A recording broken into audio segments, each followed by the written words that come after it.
Hey, this is Matt once again. Welcome back to another video. There's another paid request, this time for Andrew Patterson. Thank you so much for that. And for those interested in requesting pretty much any type of videos, topics, reactions, reviews, re-reviews, randomness, out of the blueness, wherever it may be, feel free to send it either directly to my PayPal or join my Patreon. Both links are down below in the info box. Now, this is for episode 1 of If It's Always Sunny in Philadelphia. Now, this is a show I had heard many things about. Never actually watched the show.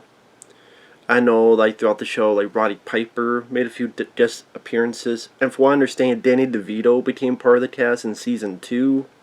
So, obviously, he's not here. This is Season 1. But it's about a group of people who run this bar in Philadelphia. And pretty much the stuff going on with them where it could be very, like, dark humor. And technically the characters are, what you want to call them, sociopathic, selfish, give rich schemes, but at the same time, there's definitely a fun, un-PC element to it, just from this first episode. I thought the cast did a rather good job. Charlie Day, which I did not like in Pacific Rim in those movies, I thought he fit much better here. Maybe that's because that's better writing. But yeah, the group of people run this bar. It's 3 guys, and then this girl's a waitress, so the 4 of them. And then she has this acting class, is talking about this guy, and the guy comes in, and the other 3 are a bit, ooh.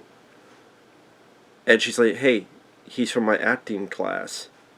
And then the guy's like, oh, how's it going? And the 3 go, oh, we weren't expecting a black guy. And the whole episode's about them inadvertently seeming racist. And it's almost kind of a, if this was done today, you'd say it's like making fun of this whole PC, un-PC thing. So you say a bit ahead of its time.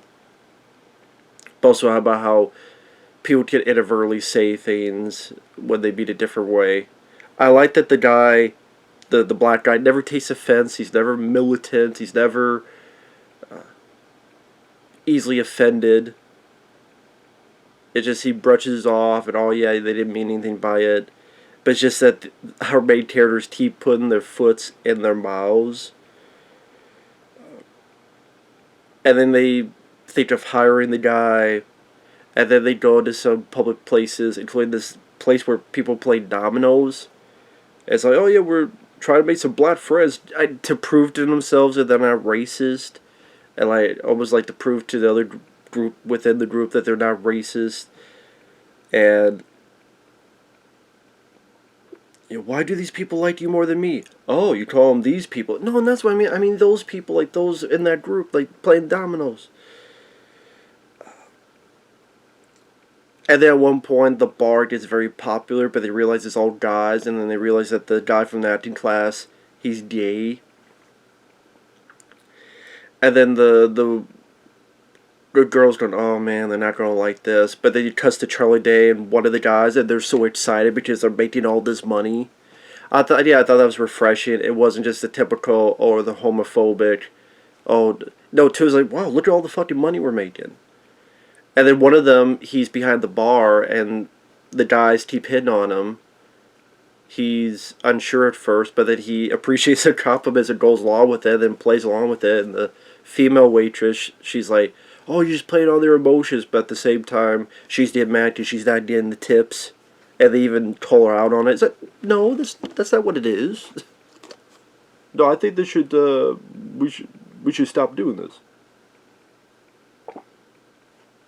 Again, because she's a woman, she's not getting tips. And there was some pretty funny moments. There's the bit where Charlie Day likes this girl who's at this cafe, and he repeats something the guy had said, but then she walked in at the wrong time, so then she thinks he's racist. So, no, I'm repeating something that he said. And there's a bit where one calls out the other guy going, wait, you have that girl's picture in your wallet? No. Oh, give me the wallet. And they start wrestling, and they start... the wrestling match fight was pretty funny. And then he finally gets it.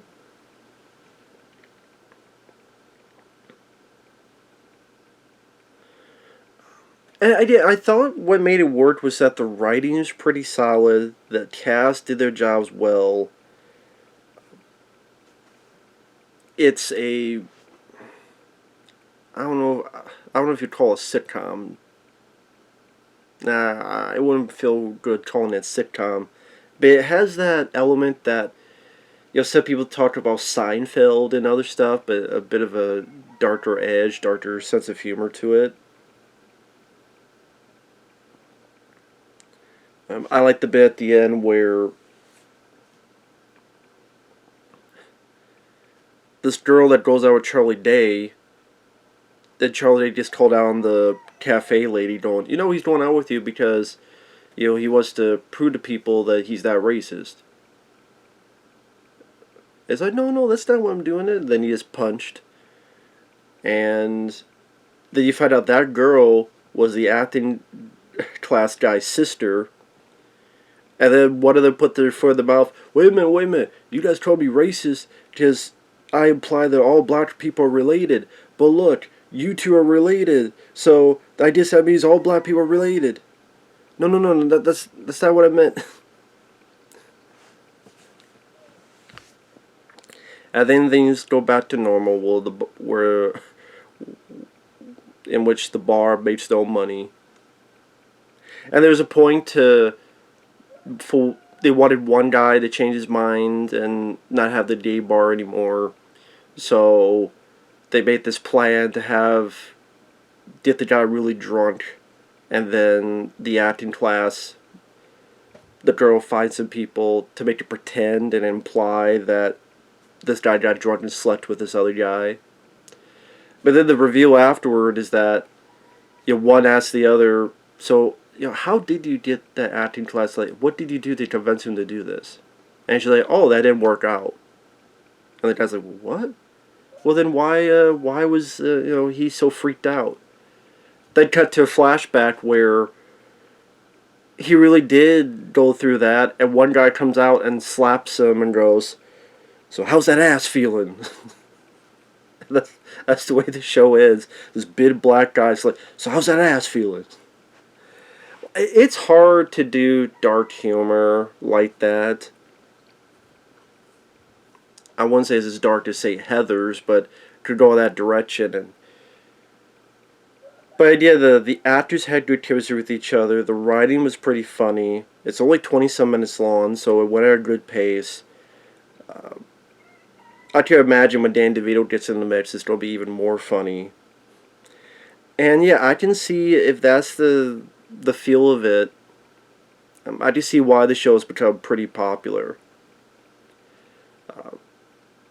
I don't know why I almost want to say it's like a live-action version of South Park. But maybe it is. Maybe part of me, like, without the fanciful stuff. Like, if South Park was truly down... if South Park didn't have the fanciful moments, like the talking poo and that, I would almost say, yeah, there's like a live-action version of South Park in a way. Maybe that's a weird comparison. But, yeah, this was pretty entertaining, pretty funny. So, thanks once again, Andrew Patterson. Thank you all for watching. Take care, and we will see you guys later. Bye-bye.